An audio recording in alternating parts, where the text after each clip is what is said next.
একদা একটা গ্রাম ছিল। সেই গ্রামে একটা ফ্যামিলি বসবাস করত। রিমি ও তার বাবা মা সুখে শান্তিতে ভালোই বসবাস করত, খুব আনন্দে। ও, কি মজা কি মজা, আমরা ঘুরতে যাব, আমরা ঘুরতে যাব। হেই, তুমি চুপ করো, তুমি চুপ করো, খালি তোমার সব সময় ঘোরা, খালি ঘোরা। হ্যাঁ, পড়াশোনা তো করতে হবে, তবেই তো স্কুলে ছুটি পড়ুক তখনই ঘুরতে নিয়ে যাব। হ্যাঁ হ্যাঁ হ্যাঁ, এ ঘুরতে যাবে বলছে, একে ঘুরতে নিয়ে যাব। তুমি চুপ করো তো, তুমি কেন অত উত্তেজিত হচ্ছ? ছোট মেয়ে হয়, ও কি অত জানে? ওকে ঘুরতে নিয়ে যাব।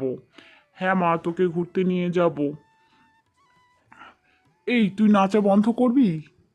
খালি ঢ্যাং ঢ্যাং করে নাচতেছিস, আর তো কোনো কাজ নেই, পড়াশোনা নেই, খাওয়া দাওয়া নেই, শুধু দুষ্টুমি। রিমিও রিমির মা আর রিমির বাবা দুজনে কথা বলতে লাগলো। হঠাৎ রিমির মা মাথা ঘুরে পড়ে গেল, ব্রেন স্ট্রোক করেছে।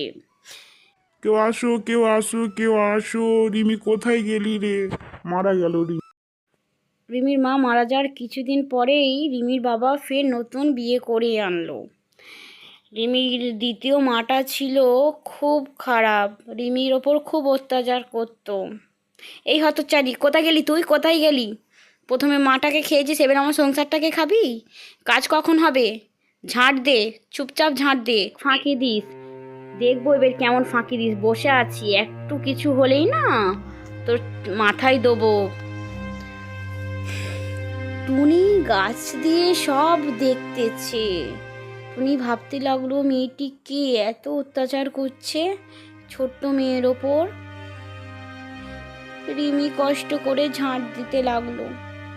তাই টুনির সাথে দেখা হলো। টুনি ও টুনির মা গল্প করছিল, রিমি যাচ্ছিল। টুনি রিমিকে দেখে বলল, এই শোনো, এই শোনো, তুমি কাদের মেয়ে গো? সকালে দেখছিলাম তোমার মা তোমার উপর চেঁচাচ্ছিল, উল্টোপাল্টা বলছিল। কেন গো, তুমি কি দোষ করো? হ্যাঁ, আমারই তো দোষ, আমারই দোষ যে আমার মা মারা গেছে, আমাকে ছেড়ে চলে গেছে।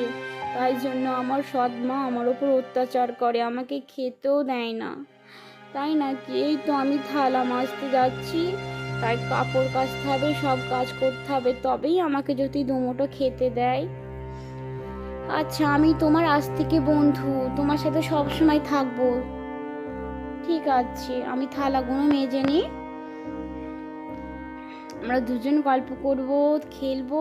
তোমার যখনই মন খারাপ করবে তুমি আমাকে সব বলবে কথা, বুঝেছো? আজ থেকে আমরা বন্ধু। ইয়ে, কি মজা কি মজা।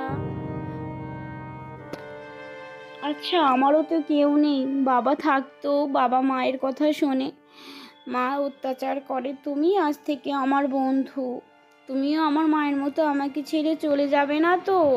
না না, চলে যাব না, আমিও তোমাকে নিয়েই খেলা করব, দুজন মিলে, আমার খেলার কোনো সঙ্গী নেই।